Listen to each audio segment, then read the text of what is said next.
Today I wanted to share the story of how I chose to go from a pre-health pathway to a pathway towards academia. And I'll share in another video what led me to be in the institution that I'm at and how I got through there. But I kind of wanted to share this because the decision between health and science is actually very similar in how you decide what you want to do with your life. So for me, I grew up loving science, and I grew up with scientist parents and other family members who were scientists, and so I was living the scientific method all the time. My parents would talk to me about the hows and whys of everything and let me ask questions constantly. And so I loved science. The other big thing is that I really loved people. I'm the biggest extrovert I think I have ever met. I can't be alone. I love people. And so I wanted to keep doing science, which I kept seeing science as something you did alone, and I wanted to be with people. And so what I was told often growing up and in the school system, they would say, well, if you like science and you like people, you should go towards health. And that's not actually entirely true. You can do people in other ways, but I hadn't learned how to be around people or be in the sciences in that way. So what I did was I decided I would go to college and I would do science. And I would take all the prerequisites you need for pre-health, because again, that's what I was told and that's what I was thinking, and I thought I would do well at it, because again, I really liked science. However, probably the first science I didn't really like anything bigger than a cell. I didn't find anything interesting about the human body, despite the fact I had never taken any real anatomy classes. But I loved science.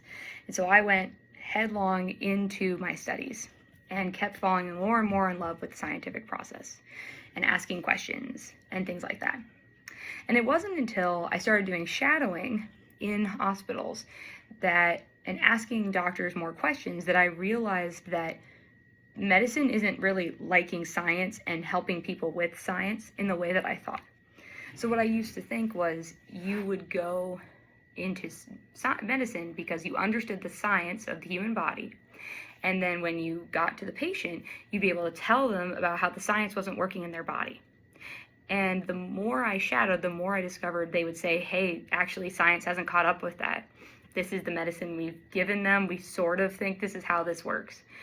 And that frustrated me because we didn't have the science to help these people. There was a point where the help stopped and it was just whatever we could throw at it. And at other times I would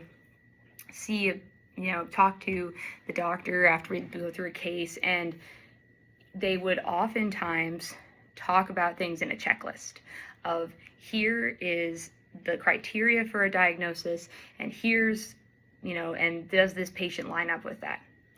And there was not as much room for nuance as I thought before. And that's what I love about science. I love the nuance of, this works this way most times, but here's how the body can compensate, or here's how we do one thing in our body, and then here's how we compensate, and here's how we fix it, and all that sort of thing. I like that. I like when there's not one right answer that's the exact same in every person. But medicine treats a lot of people like they're the same, despite the fact that they're different. And that's, again, this is not to hate on medicine, because medicine has to function in a certain way. They have to follow certain procedures. They've got to follow insurance. They've got to do all the things. But science has space for nuance. Science has more space for creativity. And I loved creativity. I loved the idea of thinking about these things in unique ways. And so that's really what started me out on going in another path of, maybe I should actually be asking the questions and working on the things that the doctors don't know, instead of being on the side of what we already know. And so that's kind of what led me towards, I'm going to go get my PhD, because that's the only way I'm going to be able to ask the questions and hopefully answer some of the questions, because as the psychiatrist said every time I was observing him, the science hasn't caught up yet. And I wanted to be part of the science that caught up, and not having to deal with the fact that science hadn't caught up yet. So in the next video, I'll talk about how I went through my PhD program. I'll talk about what I considered in my career path, and ultimately what made the best decisions for me as a mom and as a scientist.